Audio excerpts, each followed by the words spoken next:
Reading Between the Lines by Bowden. Smith Lake, 2428. Narrated by Lex Marinos.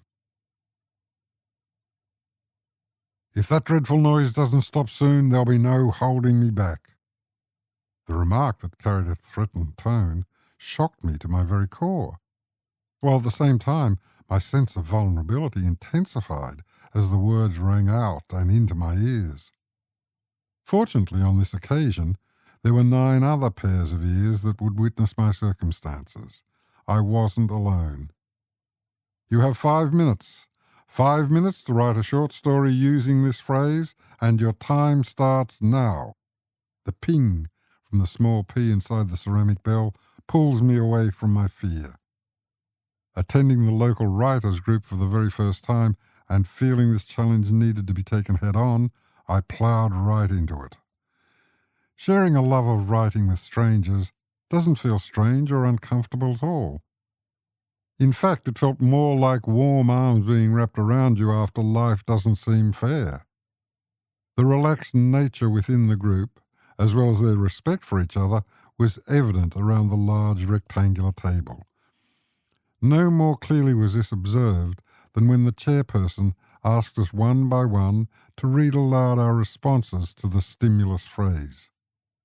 Each of the 10 responses were unique, not only in their writing styles, not only in the glimpse they provided into the backgrounds and life story of each individual, but in the reading aloud of their essay.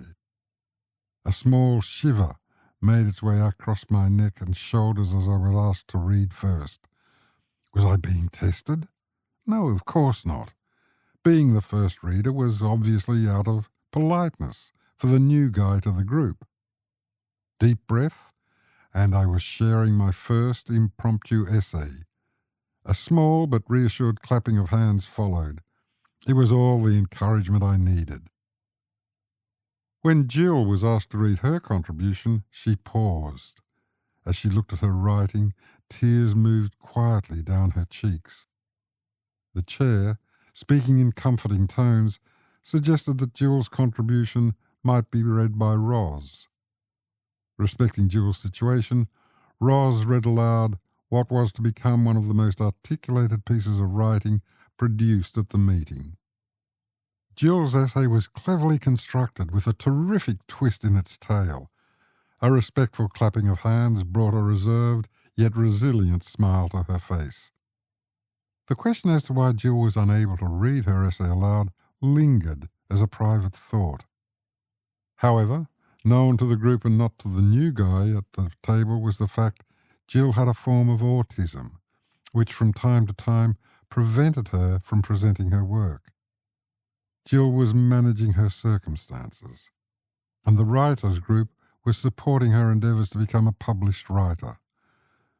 Listening intently to Jill's essay was Greg, with his writing skills honed through exhaustive research and publishing historical non-fiction books. Kay, however, was more about the now than then, with her experiences in conducting and collating interviews with couples and writing up her findings.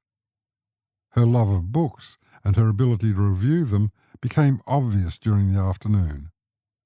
And Anne, with her background in international travel, was keen to develop her writing skills and to publish. Peter, a retired farmer who wrote prose and poetry under a pseudonym, had published a number of books. A quiet bloke, whose mental health may well depend on unpacking a hard-won life working the land through his writing. But this was just an observation of mine. Marie held up several colourful and beautifully illustrated children's books which he'd recently authored. The emphasis of her presentation was on the illustrative work of a colleague who 2 years earlier didn't have the confidence to undertake such a project, even though her skill set was obvious to all, but not to the illustrator. Rachel, an established writer and great book reviewer, was the go-to person during the meeting for the minutes and organising guest speakers. Matthew, the chairperson, was an accomplished writer and author of 30 books over 35 years. Books penned by his own hand, as well as books written in collaboration with primary school and high school students. After attending workshopping sessions, the students produced their body of work for publishing. Finally, Glenda was asked to share her essay on the theme. Before reading her essay, Glenda was excited to explain that she had joined the writing group to learn how to become a better writer as well as a better reader. Glenda confided in the group that she had struggled throughout her life with dyslexia, then described how it impacted on her reading and what she saw.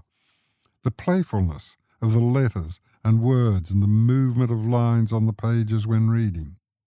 She apologized in advance. The stillness of the air that framed Glenda's comment was broken as she started reading.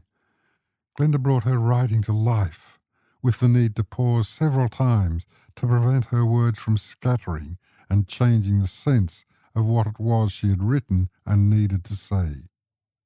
When she had finished, Glenda receives an applause for her essay's content and the strength of character she had shown. I am sure Glenda will self-publish her family history. Right, Greg? As well, the writers group works collaboratively as well as independently. An outstanding example of a collaborative body of work was based on writers inspired by painters and painters inspired by writers. Working together, they created the public exhibition Palette and Pen, a shining light in inclusiveness and an example to the broader community and to those seeking to write or paint. I raise my reading glasses and congratulate the members of my newly found writers group for their meaningful and positive approach to diversity through inclusivity. The end.